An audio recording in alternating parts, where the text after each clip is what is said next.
map on smart campus or regions, whatever it is.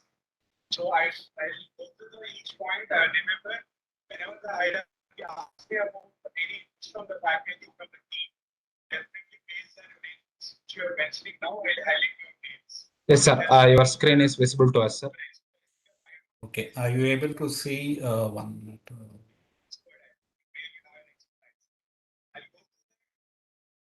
Yes, sir. Like it came in the presentation mode. Okay, fine. So is my video also visible or it is not visible? Yes, sir. It's visible, sir. Okay. So do I keep it on top or do I? Okay.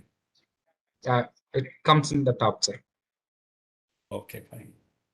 And audio's, or I mean, I'm audible, yeah. The sound is fine, or do I need to speak louder? Yeah, it's fine, sir. Fine, sir. The voice is fine. Okay, okay.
Arun Mehta, sir.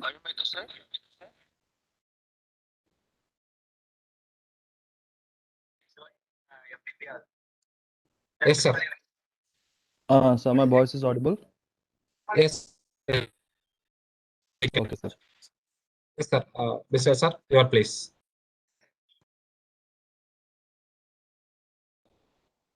Yeah. Good afternoon, all. Welcome back to the session, afternoon session of FDP. And for this session, we have with us uh, Mr. Christie Fernandez, founder and CEO, Sooorya EV, incorporated in Singapore. Christie is on a mission to provide affordable, comfortable, and eco-friendly mobility in the developing world. He is a serial entrepreneur, brand marketing consultant, autodidact, and polymath. What is unique is that Christie is redefining how automobiles are designed, manufactured, and sold, with a strong focus on affordability, sustainability, profitability, and societal impact. Christie is interested in adopting circular economy principles, contributing to a sustainable world, and in alleviating poverty by creating income generating micro business opportunity. With this small introduction, I would like to hand over this session to Christy, sir. Sir, please. Thank you, Dr. Biswajit. Thanks, Arun, and thanks, KL University, for having me. 4 or 5 years ago, when I got excited about electric vehicles and using of swappable batteries, recharge using solar energy, it was actually something impossible. And, many people felt that, that's it's not feasible. And today, 4 years, 5 years down the line, I think, whatever I envisaged about 4 or 5 years ago, today is possible. And there is going to be a lot of change in the next decade or two. So I think it's very exciting times that we are in. I think it's very exciting times for students, and I think it's a very exciting time for all the innovation that we're going to see in the mobility space. So let me first take you through, what is the agenda for today's presentation.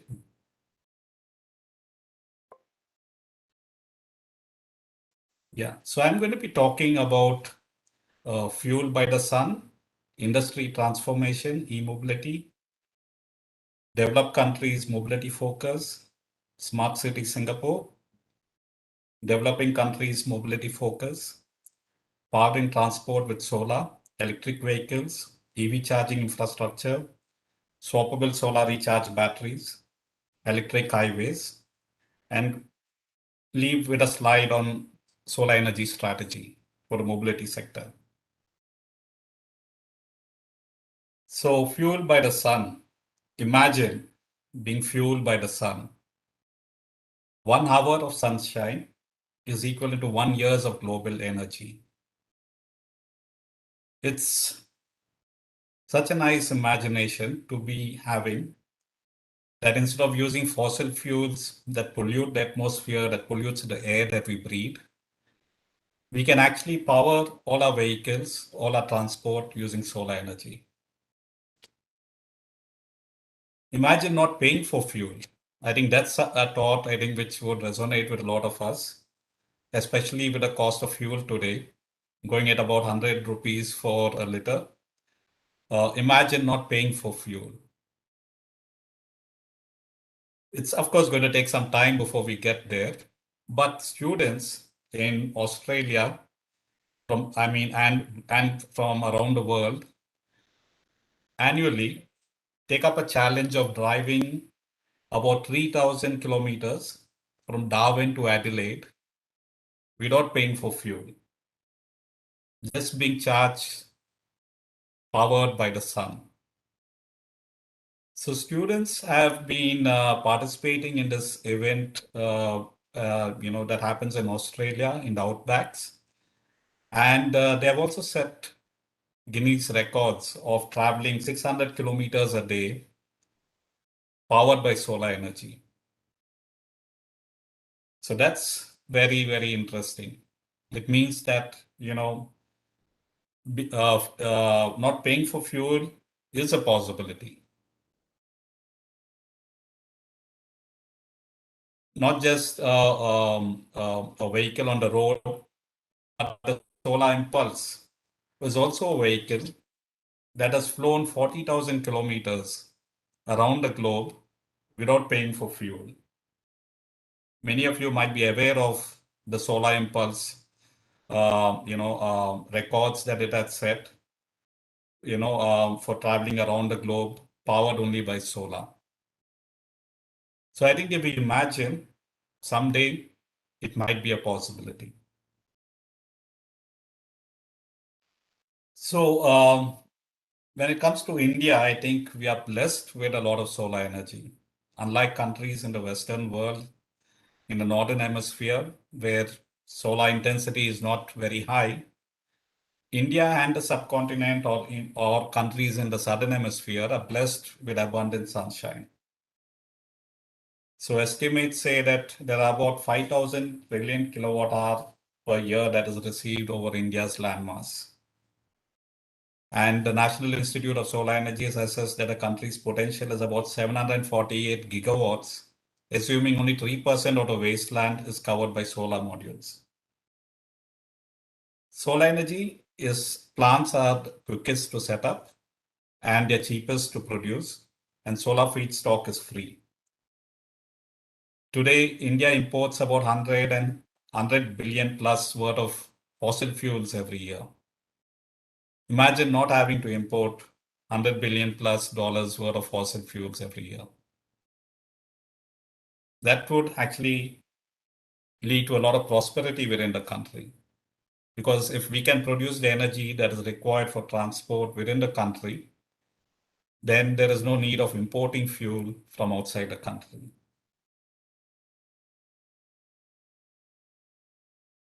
So if you look at the amount of solar energy that is available in India, if you look at the number of vehicles that are available in India, so if you look at some numbers, approximate numbers, we have about 200 million fossil fuel vehicles in India, and we import about $100 billion worth of fossil fuels every year. 24 million vehicles are sold each year, and it is estimated that by 2030, we would have about 400 million vehicles on the road. And rough estimates say that we would need about 260 gigawatts of renewable energy to run all these electric vehicles. And today's capacity of solar in India is about 30 gigawatts, about 10% of the 350 gigawatts of total energy. But things are improving very rapidly. And India has set a target of 300 gigawatts of renewable energy by 2030, out of a total estimated 840 gigawatts of power. But India is also making a lot of progress with solar. And in November 2020, the Prime Minister had said that India is going to achieve 450 gigawatts of renewable energy. And India is also meeting its Paris commitments. So let's look at the industry transformation that is happening in e-mobility. It would give us a perspective into the future. It would give us insights into the future of transport. And I think it would also, enable us to, plan ahead for the future of transport. So if you look at transformation that happened in the ICT industry, we moved from typewriters to computers, desktops to laptops to mobile phones. Likewise, in the transport industry, we would be moving from cars to e-mobility. We would be, from cars and vehicles to e-mobility.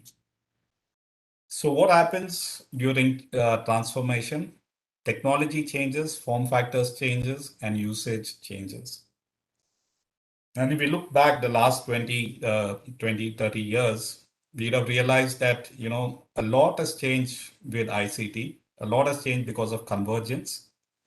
And likewise, in transport and mobility, there is going to be convergence of transport plus energy plus services.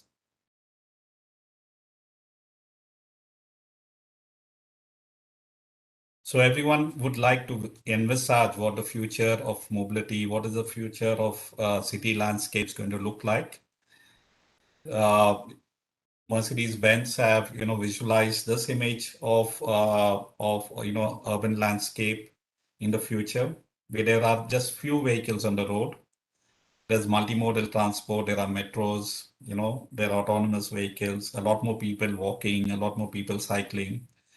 So everyone are trying to envisage or visualize a future where there is no traffic jams, where there is no pollution. So let's see how some companies are envisaging mobility in the future. Let's look at Next Mobility, who are actually, looking at a different form factor. And let's see, what Next Mobility's and, visualization of future mobility is going to be like. Let's play a small video.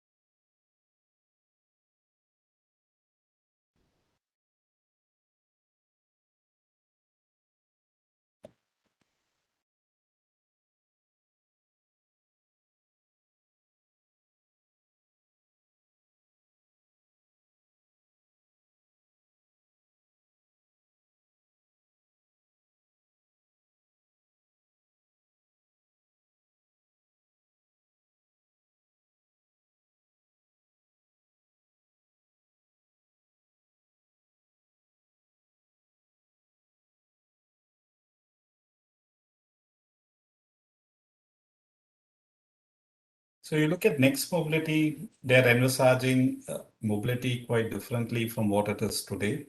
And they've already started building prototypes of their vehicle.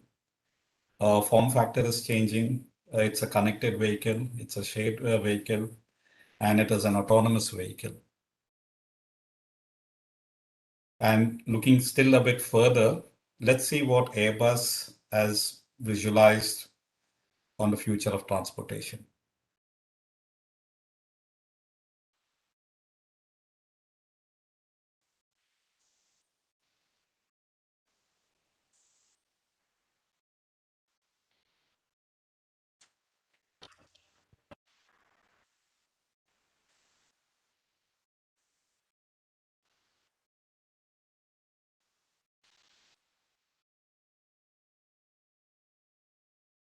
Professor, is there any audio sound in that for that video, sir?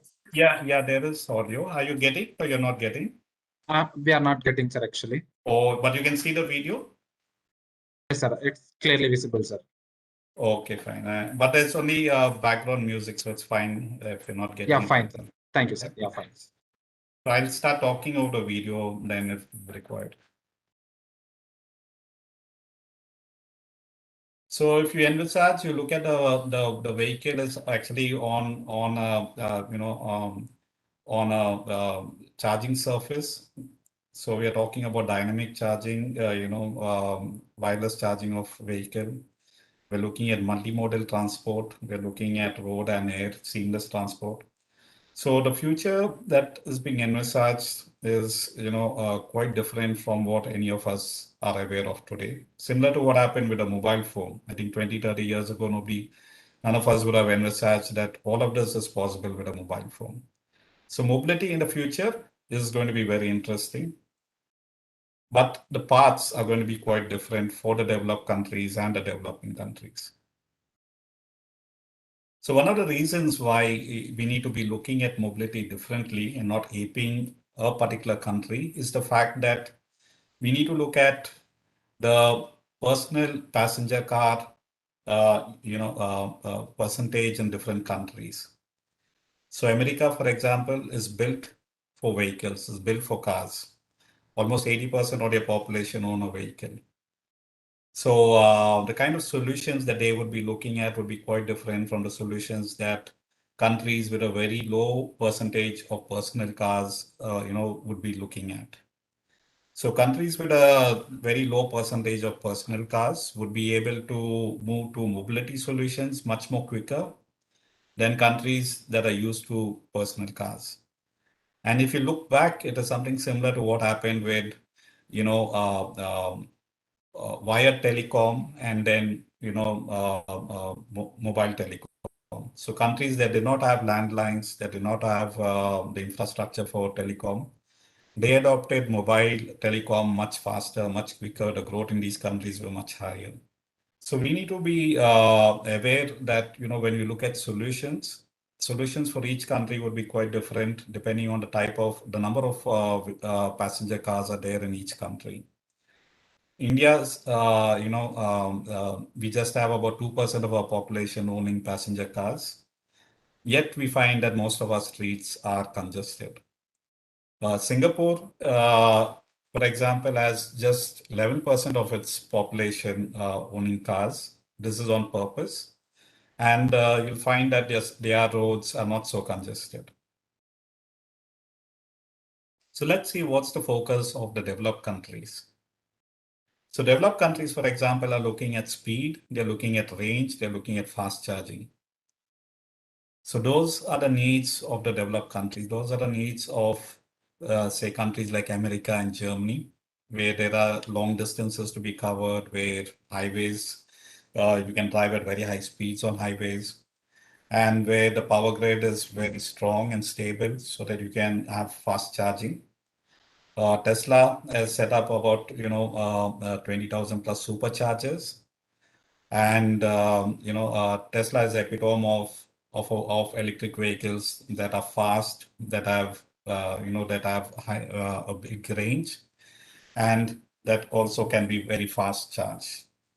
But Tesla is also looking at using renewable energy to charge all these as a power source for all their superchargers. So that's something good that Tesla is trying to do. So the kind of vehicles that are coming out from the Western world, you'll find large vehicles that are similar to existing vehicles, but with an electric drivetrain and batteries.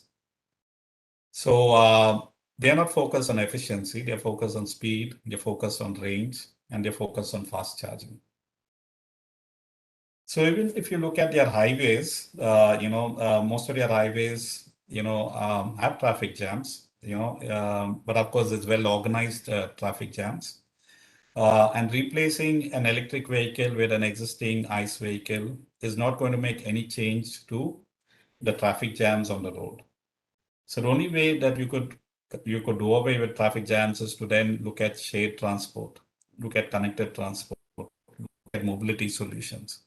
But in the developed world, with a high percentage of passenger cars, I think that's going to be a very tough task for them to be able to convince people to change behaviors. So let's look at Singapore. Singapore is a smart city. Singapore has a car light policy.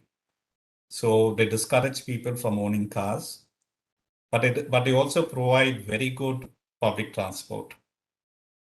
So it's very well developed. The urban landscape is very well developed. Most of the towns, most of the urban areas are well connected. They're well integrated. So the bus stop, the train station, the metro station, all of them are well integrated. So and taxis are available. They're all clean. They are, affordable. And so majority of the population don't feel the need to own a vehicle. And if you want to own a vehicle, then the government makes it very expensive for you to own a vehicle. So even though Singapore is well planned, it is well organized, it is not so congested. The average speeds on arterial roads are about 27 kilometers per hour, and on expressways it is about 65 kilometers per hour. So imagine what the speeds would be in urban areas that are not so developed, that are not so planned, and that have a higher ratio of vehicles on the road. So Singapore, though they are in the forefront of public transport, of mobility, they are already planning ahead. They're looking at 2040. So in 2040, Singapore is looking at 20-minute towns and 45-minute cities. So they're trying to develop urban scapes such that you don't have to travel too far for anything that you need. And they're looking at how you can actually walk to work. You can, use public transport a lot more, and you can use multiple modes of transport. So they're looking at walk, cycle, and ride. They're looking at inclusivity, and they're looking at quality of living in their master plan, Land Transport Master Plan 2040. Let's quickly have a look at a video, on Singapore's Land Transport Master Plan 2040. So when we look at mobility, when we look at solar recharging, when we look at charging of electric vehicles, it's very important to understand that urban planning is very important, for us to achieve our goals.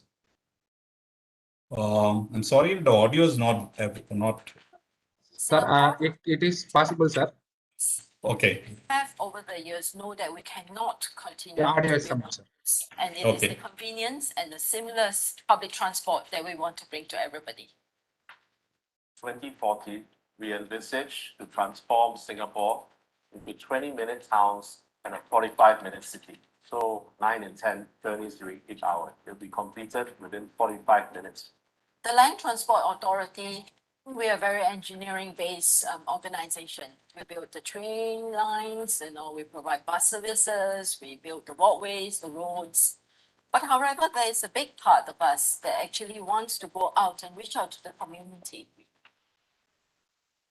Singaporeans have significantly increased their active mobility activities.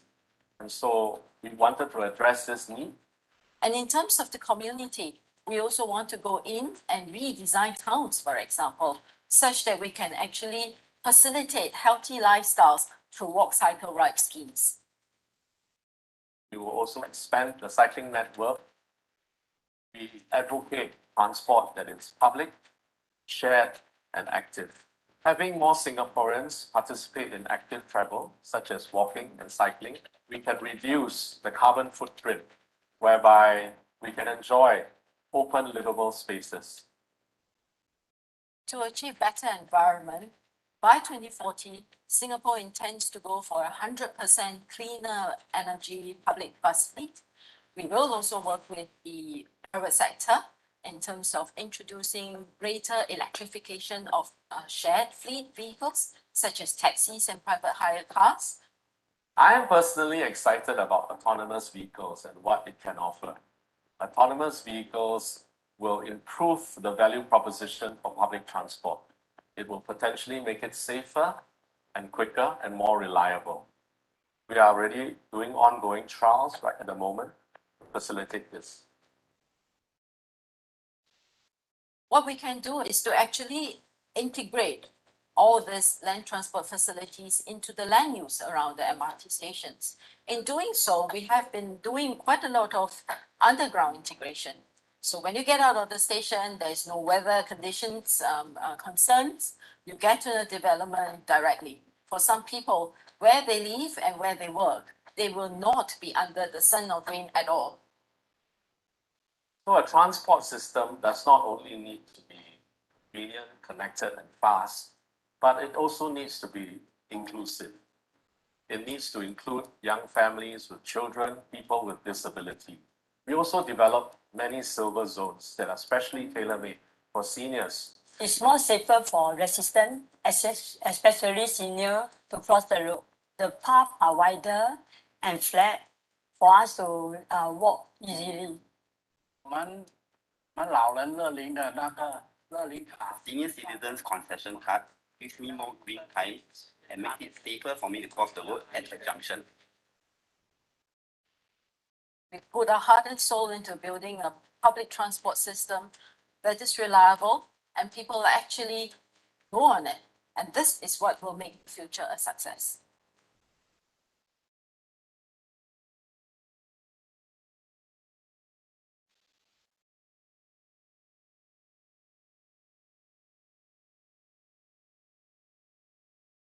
So let's look at developing countries' focus on mobility. I think there are a lot more challenges. There are booming urban centers, there is a growing middle class, but we have inadequate public transport, and of course there is pollution and climate crisis. And if you look at most of the cities in the developing world, whether it is in India or Philippines or Thailand or Vietnam or Indonesia or Sri Lanka or Myanmar, you'll find that traffic is very congested. And if you look at how India goes to work, you'll find that, you know, all types of vehicles are there on the road. So you need to make provision and allowance for all types of vehicles, from two-wheelers to bicycles to auto rickshaws, three-wheelers, rickshaws, personal cars. And you'll find that the type of vehicles that are used are different in different types of regions or urban development. So in metros, you'll find that the mix of vehicles are quite different from that in the rural areas or in the emerging rural areas. And if you look at the average speed of vehicles on Indian roads, you'll find that, they are around 25 kilometers per hour. So it doesn't make sense to have electric vehicles that can go at very high speeds. It doesn't make sense to have vehicles that have long range with big batteries, which makes it very inefficient. The average speed and is 25 kilometers. The average distance that is covered, every day is much lower than what can be covered in other developed countries. So what's important is that you need to right size vehicles in order to be able to be more efficient and to be able to also use then solar energy to charge vehicles and to charge batteries. So if you look at developing countries, while the developed countries were focused on speed and range and fast charging, the focus of the developing countries is on affordability. And you'll find different kinds of vehicles in different countries trying to cater to the segment of affordable mobility. Many of these vehicles, of course, are not so safe, but they are affordable and they're available. And if you look at electric vehicles that are being produced in India, for example, these are all, a version of existing ICE vehicles. So like what's happening in the developed countries, what is also happening in the developing countries is that we are just trying to convert existing platforms into electric vehicle platforms. So efficiency is not going to come in with just using existing ICE platforms to convert to electric vehicles. China recently, has come out with a very small car, an electric car, which is doing very well in the market, basically because it's very affordable. It's priced at less than $5,000 in China. And it's also built, it has a very attractive design. So I think, India will also have to look at, creating new platforms for electric vehicles. And of course, it can't be just four-wheelers. We need to be looking at three-wheelers. We need to be looking at two-wheelers. And there has been some success stories, with Amazon, going in for electric three-wheelers, Ola setting up a factory to manufacture two-wheelers, and of course, electric rickshaws have proliferated in India. So if you look at mobility and focus on affordability, you'll find that bike taxis is something that is very common in this region, which will be very uncommon in the developed countries. Electric rickshaws, like we all know, are becoming very popular because they're very affordable.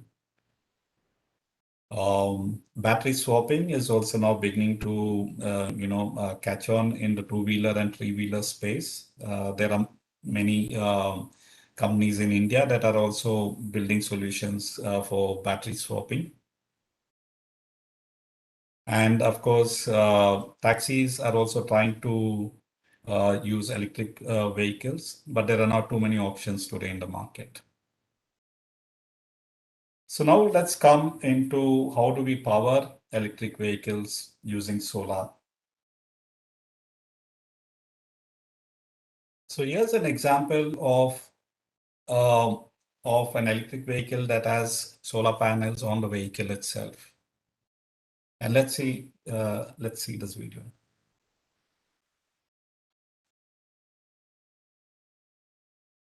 Imagine never having to fuel your vehicle. With Aptera, you can go about your day while your vehicle charges itself up for free. It gets all the power it needs from the sun without ever having to plug in. We call it Never Charge, an integrated solar package providing over 40 free driving miles per day, making the Aptera the first vehicle that won't need to fuel up for most daily driving. It also gets a record-breaking 1,000 miles of range from its battery pack, taking you further than any other electric vehicle. How is this possible? Well, because of our advanced aerodynamics, lightweight parts, and an efficient electric drivetrain, we use less than 100 watt-hours per mile. This means our small solar package can still take you a long, long way. Never Charge is built into every Aptera, and it can produce enough free solar power to travel over 11,000 miles per year.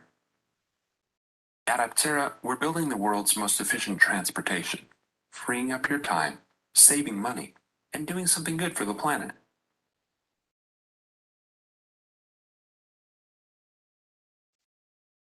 So you'll find, this is a very interesting design vehicle. It's a three-wheeler. It claims a range of between 25 to 60 kilometers of solar powered range, per day.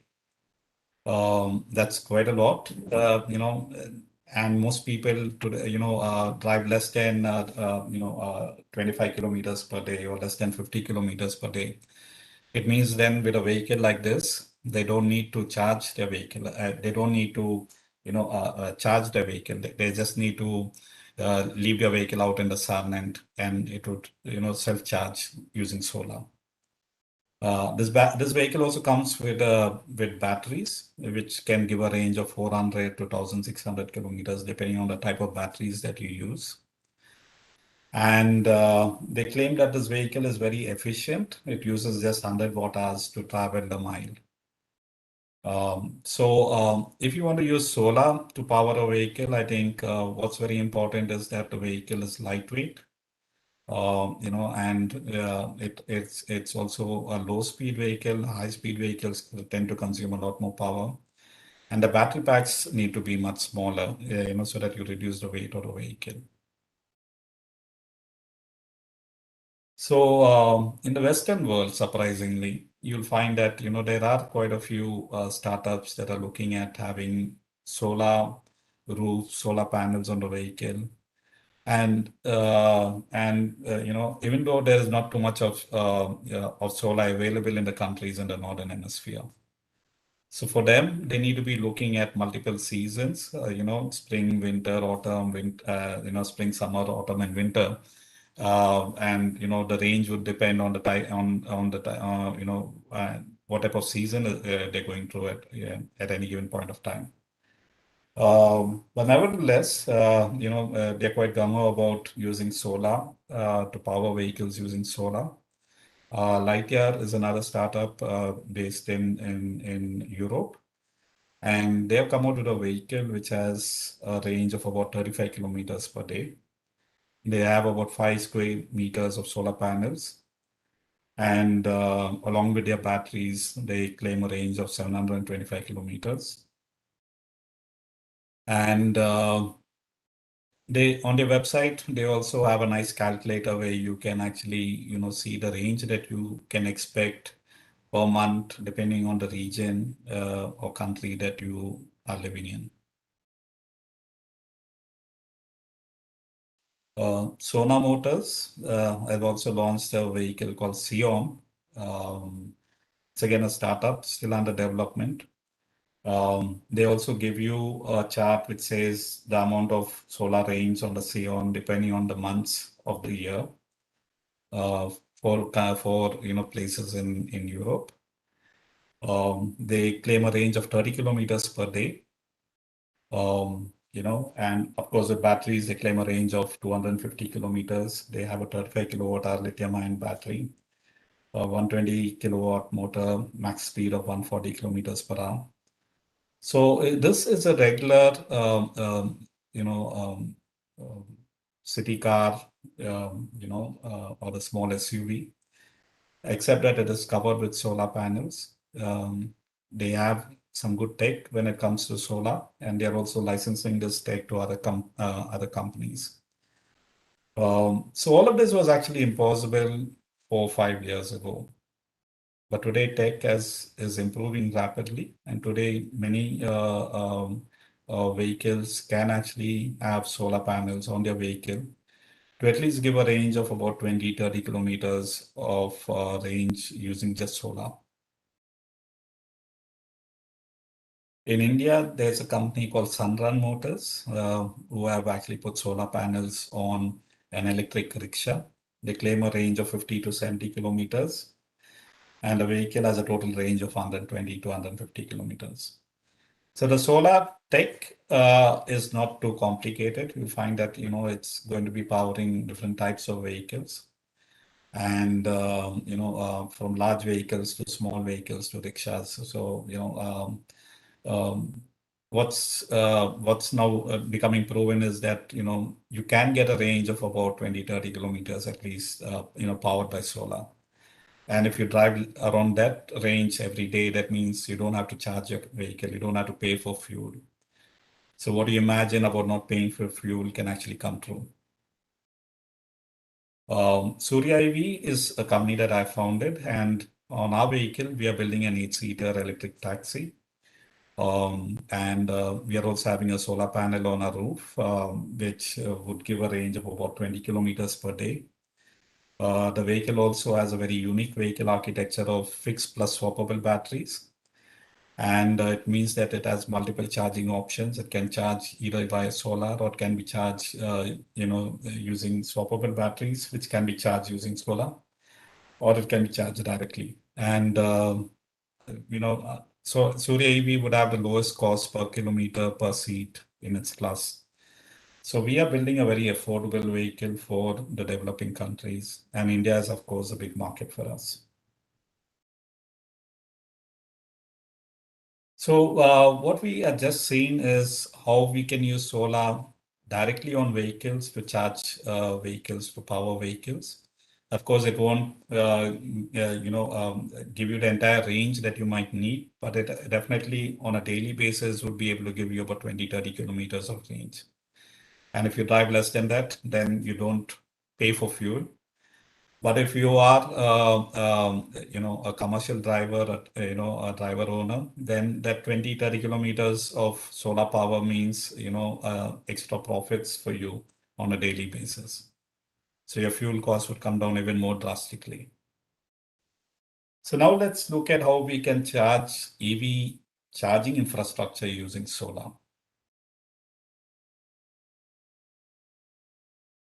So of course, if you look at personal mobility devices, recharging of personal mobility devices, they have small motors, small batteries. Direct solar panels can recharge many of these personal mobility devices directly. In some Western countries, they're already beginning to adopt it. And this is a solution that is, can be made feasible also in India. So this is a direct charging of vehicles using solar. But this is possible with small vehicles, with small motors, and personal mobility devices. It can be easily done. So if you look at larger vehicles, if you look at regular cars, then Electrify America come out with these solar canopies. They are off-grid, they're standalone. They have level 2 chargers, 3.3 kilowatt hour chargers. They also have a 30 kilowatt hour energy storage battery pack. so that you can, charge the vehicle anytime, day or night. And the design of this solar canopy is very interesting.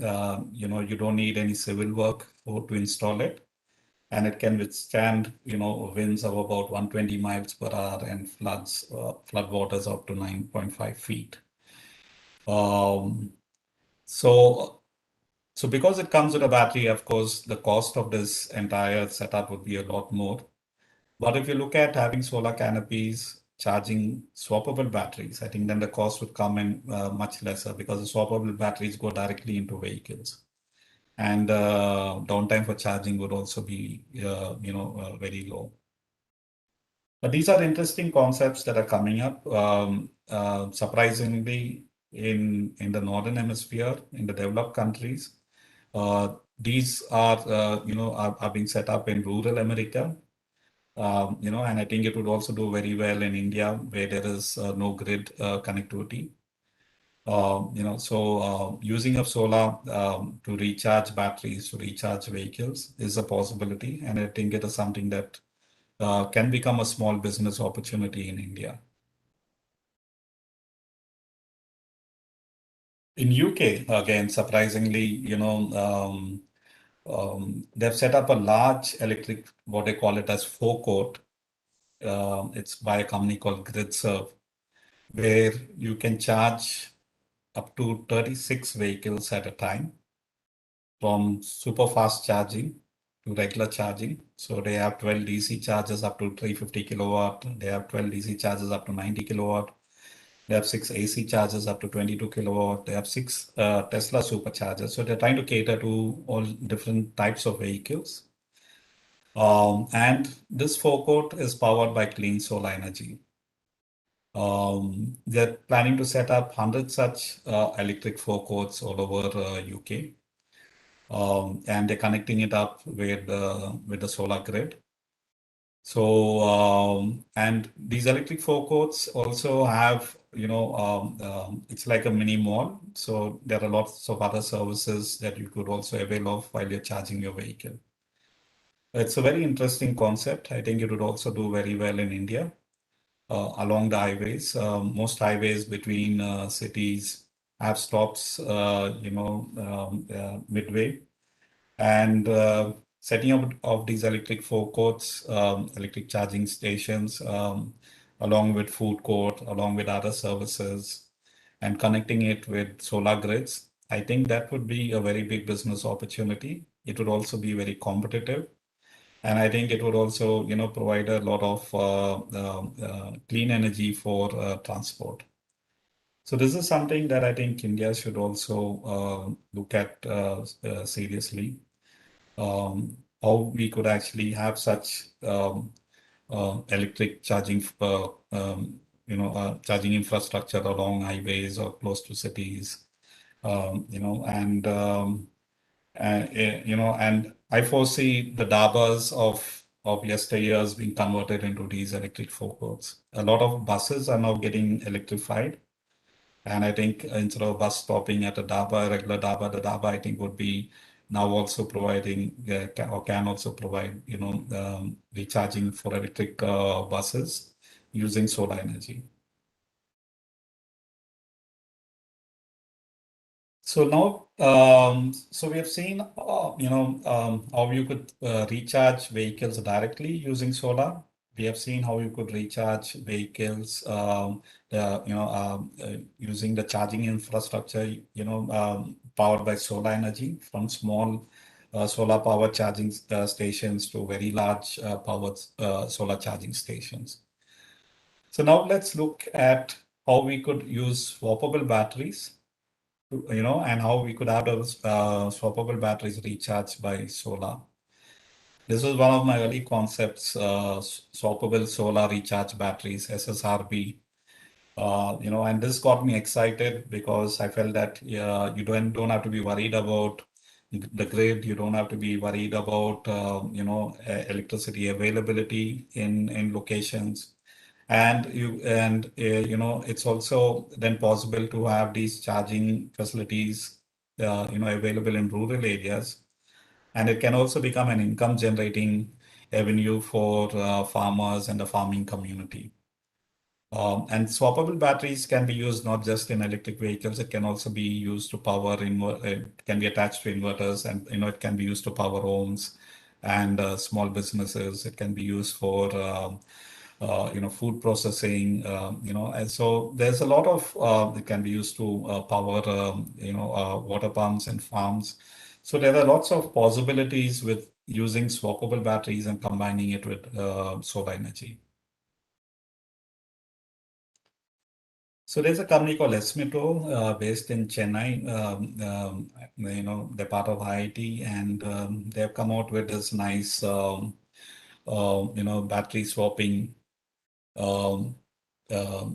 SaaS platform, and which talks about an ecosystem of drivers and customers, of swapping outlets, of logistics, of bulk charging stations, of payment gateways. And if, for example, the bulk charging stations use solar, then I think it would be a very good advantage, of getting a lot more vehicles powered by solar energy, especially the two-wheelers and three-wheelers, which can be powered using solar energy if they use swappable batteries that are recharged using solar.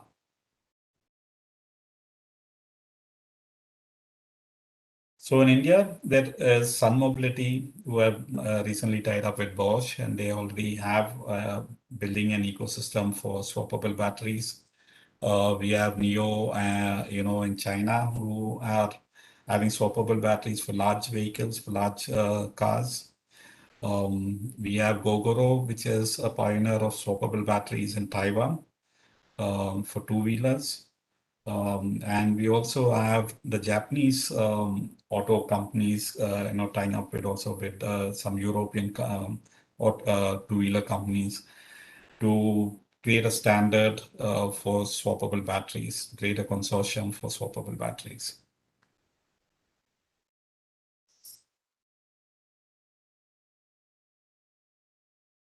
So, like I mentioned earlier, two-wheelers and three-wheelers, swappable batteries can very easily be recharged using solar energy. It can be either done at source, or it can also be done offline, and it's a very big opportunity. And I think if the batteries become standardized, I think then the opportunity becomes bigger. I'm looking forward to the day when batteries standards are set in India, similar to batteries that we use for all other devices. And once you have swappable batteries ecosystem built, and then I think recharging with solar, can reduce the cost of power, for all these electric vehicles. Let's look at how swappable batteries are used in China by the taxi drivers, by the taxi fleet in China.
So in China, the government is backing swappable batteries in a big way.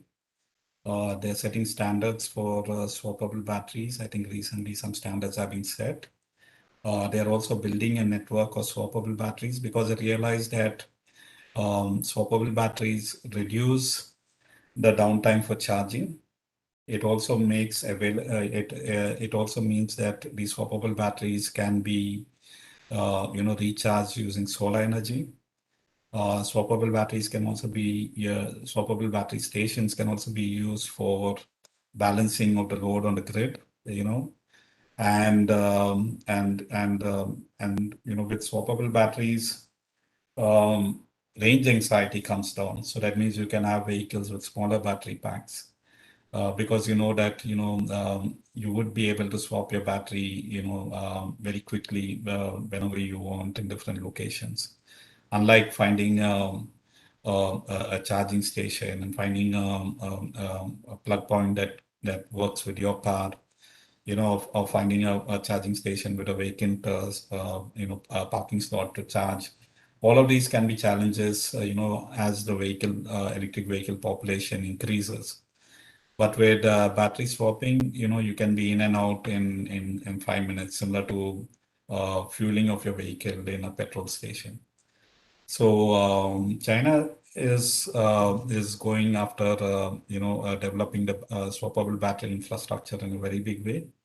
It's not caught on in the developed countries, and I don't think it will catch on much in the developed countries. It will not catch on also for personal cars. I think it will catch on more for the fleet segment. Because in the fleet segment, the routes are all defined, and the fleet segment can't afford downtime for charging. So swappable batteries can work very well in the Indian context. There are players already in the market, but I think what's very important is for standards to be set.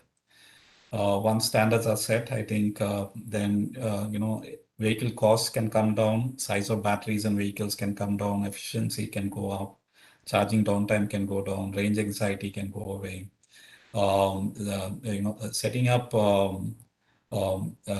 the electricity infrastructure, to power charging stations and all of that, all that costs can also come down drastically. So that's swappable batteries is definitely going to be a game changer, and I think it can also utilize a lot more of solar energy than charging stations. So now let's look at another interesting concept that is coming out. It's still in early stages, about having highways, electric highways that charge your vehicle while on the go. That means it's wireless dynamic charging of vehicles on the move. I foresee this taking off in a big way in urban spaces, more in urban spaces and also on highways. One advantage with having electric highways is the fact that it can be connected with solar grids very easily. Two, you don't need to worry too much about the electricity infrastructure everywhere, in different points. Vehicles charging on the move means there is again no downtime for charging. It means that you don't have to worry about finding a charging station or finding a free spot in a charging station. This can be a game changer. It is going to take time, but there are companies working at it. The technology is improving, and it's a matter of time before some countries kind of adopt wireless charging of vehicles. I think it would work well in the developed countries, because electric vehicles also means that you need to have a behavioral change in using the vehicle. That means you need to be, cognizant about range, and you need to be looking for a charging point. You need to be booking a charging point. All those things, which would entail a behavior change. But with electrified highways or roadways, then you don't have to worry about charging at all. It's all automatically done, automatically paid for, and I think that would be the most convenient thing for most personal ownership of vehicle, personal car ownership owners. So let's see what's happening with electric highways. So there are pilot projects that are coming up. There's already been one in Israel. It's an Israeli company that is pioneering this technology. Now they're also setting up, a 1 kilometer stretch of highway in Italy to test this wireless charging on the highway infrastructure. Let's have a look at the video.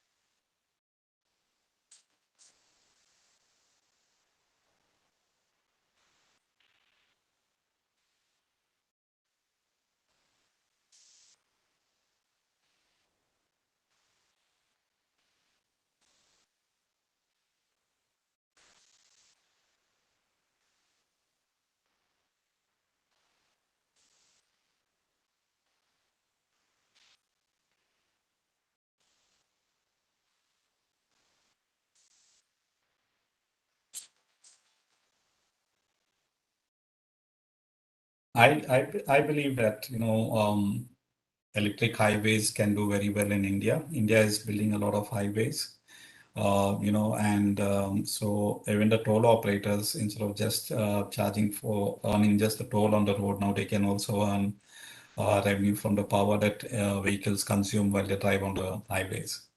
The other advantage for India is that we have a lot of solar farms in multiple regions. They can be easily connected to these electric highways. Third, it also means that vehicles don't need to have large battery packs, so that would reduce the cost of vehicles on the road in India. And India also has a challenge of being able to provide, the right type of electricity, to all the charging stations wherever it is required. So building a large EV charging network is going to be quite challenging in India. So options like electric highways, options like swappable batteries, might help India to adopt EVs a lot more faster, make it more affordable for everyone because of no range anxiety. So smaller batteries and more efficient vehicles can be built. So I'm coming to the last slide, and it's what is the solar strategy for powering EVs in India? So I think the first thing is we need to be looking at standardizing swappable batteries. That would help a lot of two-wheelers and three-wheelers to have access to power very quickly, no range anxiety, and being able to swap batteries in and out, no charging downtime. So that would enable a lot of fleets to also adopt two-wheelers and three-wheelers, using swappable batteries so that there's no charging downtime. Vehicles can also be built with smaller battery packs. So building the swapping ecosystem, building the battery charging swapping ecosystem, connecting solar to it, I think also India would need to focus on. But more importantly, I think India, needs to focus on the fleet segment. I think the passenger car segment is a very small percentage of vehicles, on the road. So the fleet segment, I think, is something that we need to focus on. That would help reduce the number of vehicles on the road. That would help reduce the pollution in the country. And connecting solar to recharge the fleet segment, I think that would save a lot of energy, would save a lot of fuel cost. It would save a lot of imports of fossil fuels or coal to power, to generate electricity. So with this, I come to the end of my presentation and happy to take questions. Thank you.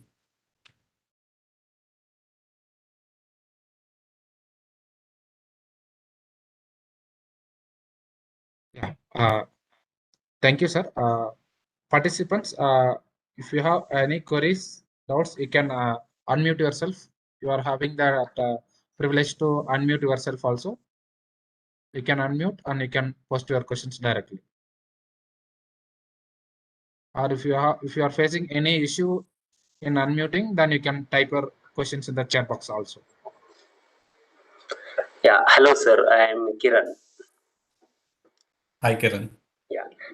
Yeah, this is a really good overview of this future of mobility. In fact, I understand EV is the technology going forward. But as we agreed that there will be definitely some time for this to get mature or come into practice, like compared to the IC engines. I mean to say, do you feel there is any chance to just get it gradually by having some retrofit solutions in terms of policy and availability of some vendors? Retrofit in the sense adding the EV kit in the existing IC vehicles, and is there any such policy of the government is going to have a hindrance on that one? Maybe you can show some light, sir, on that. Yeah. So if you look at electric vehicles, I mean, okay, let me start. Let me pause here. But I started my presentation talking about the ICT industry, and how we have seen the changes that have happened in the ICT industry. How from a typewriter, it then became an electric typewriter. And then, of course, the computer came, and then the electric typewriter didn't look, was not useful enough. And then you had a laptop, and then you had the mobile phone. And if you look back, you'll find that form factors have been changing, and efficiency has been going up. Performance has been going up. The amount of what you can achieve with the device has also gone up quite a lot. So if you look at the early mobile phones, if you look at the early computers, they had a keyboard which was similar to the typewriter or the electric typewriter. You look at the early mobile phones, they were similar to the cordless phones that were there in the market. So likewise, if you look at electric vehicles, most of the electric vehicles resemble the existing vehicles that are there in the market. But if you move forward and then look back, you'll find that these vehicles are not very efficient. ICE vehicles are built for a very large engine, which is not there in an electric vehicle, and it's also built for many moving parts. It's built for a lot more components that go into it. So it's not very efficient. If you really need, to have the advantage of an electric vehicle, then retrofitting of EV kits to existing vehicles is not going to be very efficient. So it doesn't serve the purpose. It's not the same as converting an ICE vehicle which runs on petrol or diesel into a CNG vehicle. There the engine is the same, whereas here actually the engine is not utilized, so it's an electric motor. So it's not the same as a CNG conversion of an ICE vehicle. So if you look at electric rickshaws, they came out of nowhere. Today there are over 1 million vehicles on the road, and they're there because they are very affordable. If you look at two-wheelers, I think with swappable batteries, they can be very competitive to ICE vehicles. So likewise, if you look at each segment of the vehicle, once vehicles comes out that are built, they call it born electric, there would be a lot more efficiency that would come into the vehicle, and they can compete with ICE vehicles. Of course, we shouldn't go down the path of the developed world and focus on speed and range and fast charging. I think India should right-size the vehicle. India should adopt standards for batteries, especially battery swapping. And then India would be able to build vehicles that are really affordable and efficient in the market. So we need not go down the path of retrofit. I think India should start looking at building EVs that can be used not just in India, but also in global markets, especially the developing world. So I wouldn't recommend EV retrofits. It's been tried out. It works in some cases, but I don't think it is going to become a very big business opportunity, going forward. Thank you, sir, for explanation. In fact, I was trying to myself get assurance that when I should purchase my EV vehicle with the same cost what I am having of 100 cc, but currently it is exactly out of range now. Yeah. I think the prices will come down once we have standardized swappable batteries. Once that happens, I think then the cost of an EV can be very competitive and even lower than ICE vehicles. Thank you, sir. Thanks for your explanation. Yes, sir. Good evening, sir. What are the challenges actually we come across, sir? PV to EV, PV to EV. Challenges, can you elaborate a little bit, please?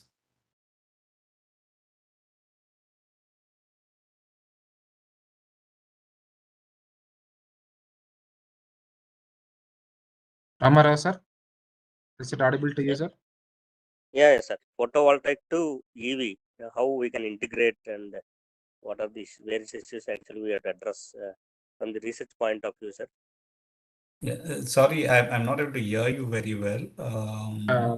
I didn't get your question. Yeah. Photovoltaic to EV, sir. Like PV to EV. Actually, yes, I heard that there is one project going on in Nagpur in India. yeah. So, what are the challenges? I heard that, okay, so the integration of PV is Yeah. somewhat complex to the EV. So when you talk about PV integration to EV, you're talking about PV recharging of PV used for charging stations. Am I right? Yes, sir. Yes. Yeah. So PV used for charging stations, the Nagpur project was one of the early projects, I think initiated by Ola. But I mean, to be honest, I don't have details about it. But there are also companies in the south, in Bangalore. I'm not able to recollect the name of the company, but it's a company that provides, electric vehicle transport to corporates. They have a fleet of electric vehicles, and they are using solar energy to charge their vehicles. And they're doing it very successfully. So charging your vehicles using solar, I think what you need to do is,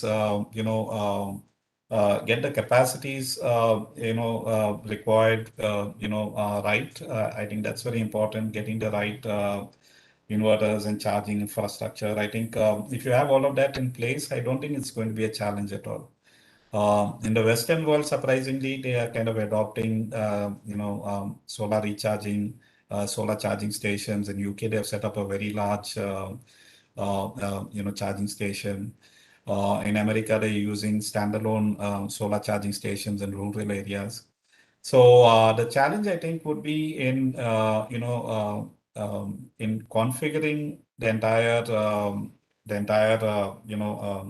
PV charging station, right? You need to also make provisions for batteries, and you also need to have grid support, whenever required. So I think it is just a matter of time, but I think they would, they would be able to, adopt a lot more of solar charging, or PV, solar PV for charging stations. There's no challenge, there's no technical challenge in that space as of now.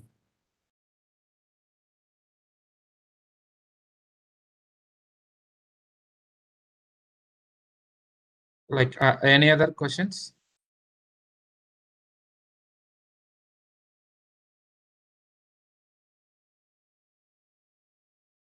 So like if you are running the vehicles with the solar batteries, even Yes. we are purchasing with that more cost or efficient also, but it's not the efficient one like in continuous working.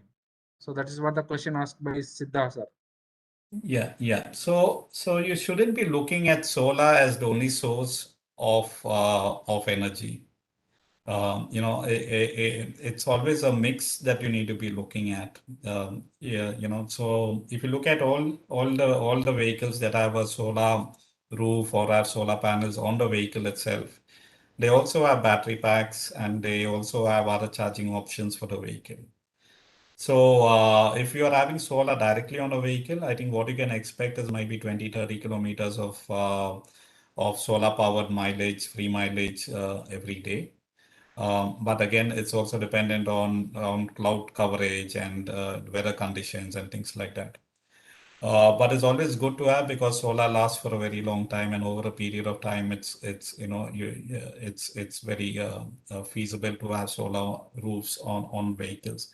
But this will only work on vehicles that are lightweight, low speed, vehicles. It will not work, very well with large vehicles, large motors and large battery packs, and which are fast. Those kind of vehicles, solar definitely is not going to help much. When it comes to charging, I think using solar, you can use it to a certain extent, but you'll also have to have other options available for you to charge, to charge vehicles or to recharge batteries. But there's also a lot of excess solar that is being produced that is not being utilized by the grid. So linking up, excess solar that is being produced, which is actually given away for free, or even in some countries, they also pay you to consume that energy. Once things like that happen, I think more utilization of solar would be possible. Grid balancing is also possible using vehicles and using battery, swapping stations. So there are lots of possibilities. I think it is a lot of connectivity and data integration and more number of vehicles in the road, utilizing the infrastructure. I think all of that, once it comes into place, it's like your internet, or it's like a mobile telecom. Initially, when it started, we didn't have connectivity all over, but with a lot more usage today, the connectivity, mobile connectivity is very good. So similarly, I think solar integration with EVs would also happen. Yes, sir, sure, sir. Like it will comes in a few years, sir. Like we think so. Like it's like example, like we are not thinking about that the online classes will happen, and we are interacting with the professor from Singapore and the expert from Singapore, and we are from India. We are listening. We are not expect this will happen. It happened, but we are thinking that it will happen in 4 or 5 years. But it has happened now. The situation, like maybe I agree with you. I mean, it's like the mobile penetration. Initially, when people try to forecast the number of mobile users or the number of computer users in the world, they all went wrong with their forecast. If when I started business, a few decades ago, getting a landline connection was a big challenge. But today, and very few people owned landline telecom at that point of time. But today, if you look at it, India has over 1 billion mobile phones. So, but nobody would have been able to forecast it. Likewise, nobody forecast that there are going to be over 1 million electric rickshaws on our roads. So, so it's all the, new entrepreneurs, the startups who are actually, challenging existing norms, and, who I think would also make a lot of breakthroughs. So technology wise, there is not an issue. I think, and solar India, fortunately today is at an advantage. India has a lot of solar capacity already built in. It's not like 10, 20 years ago where solar energy was still, new to the country. It's now only about integrating solar and integrating it with. So I think for solar producers, electric vehicle charging, I think, is a very big opportunity. It would actually also give them, I think, better pricing than supplying to the grid. And I think it's just a matter of time before all of this falls in place. Sure, sir. It will happen. Really speaking, like me to only to next to two-wheeler I have to buy means I will go for the electric vehicle only. Just in I'm looking that we are going for new two-wheelers. Then it next in 1 or 2 years the four-wheeler also comes like into the all common peoples. Yeah. And I think India should also focus on mobility. That means focus on multimodal transport, looking at last mile mobility. I think all of that are going to be big opportunities. Last mile mobility with electric rickshaws has already become a success in the north. So it's just a matter of time before I think all of this falls in place. It's like integration of highways with the more and more solar power charging station. It will be then if it happens, then it will come easily, sir. Like petrol bunks that are solar charged power banks, and it comes means then it will comes. Yes. Next year, sir. Yes, and solar energy is cheaper than fossil fuel energy. So it's almost 1/5 the cost of fossil fuel. So if you're paying 100 rupees for a liter, you'll be just paying 20 rupees for electricity. So there is a huge advantage. There is a huge cost saving, and there is also a huge forex advantage for India by not importing fossil fuel. There's also a huge benefit from clean air that we can all have if we stop using fossil fuels. So there are lots of benefits. There are very few disadvantages. It's just that you need to right size vehicles, and then I think you need to have multiple charging options for the developing countries. So this is something that most people don't realize, that in the developed country, we're all used to having water on tap. We're used to having, cooking gas on pipe. So we are used to a lot more of conveniences in the developed world. But if you look at India and the developing countries, we're used to getting our drinking water in canisters. So it's always swapped in and swapped out. We're used to getting our cooking gas cylinders. So there's already a swapping infrastructure in place. So swapping of batteries, I think, which might not work in the developed world, but will work very well in the developing countries. And once that happens, I think that would be a game changer. Cost of vehicles can come down because battery packs, battery sizes of in vehicles, can come down, and then I think efficiency and performance and all of that would also kick in. So standardizing of batteries, I think that would be a game changer for India. Sure, sir. Sure, obviously. Like, is there any other questions, or shall we conclude the sessions, participants? I think there is no questions in the chat box also. We are at final stage. Thank you, sir. Thank you so much. You are first of all, thanks for the accepting our invitation and to came forward and give the more informative sessions.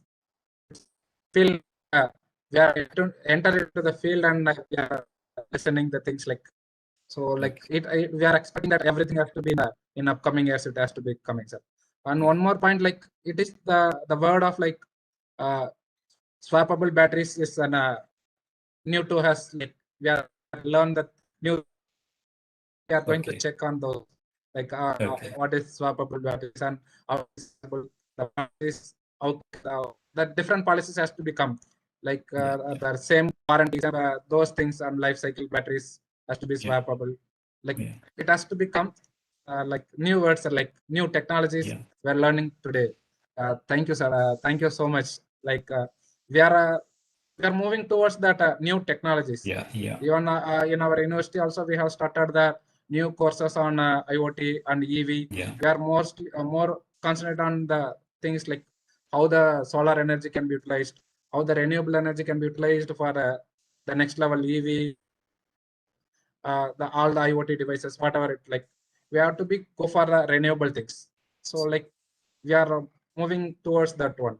We are making our students also to get that knowledge on the new trends also, sir. Good. Thank you, sir. Thank you so much. Thank you for inviting me, and stay safe, stay healthy, and stay blessed.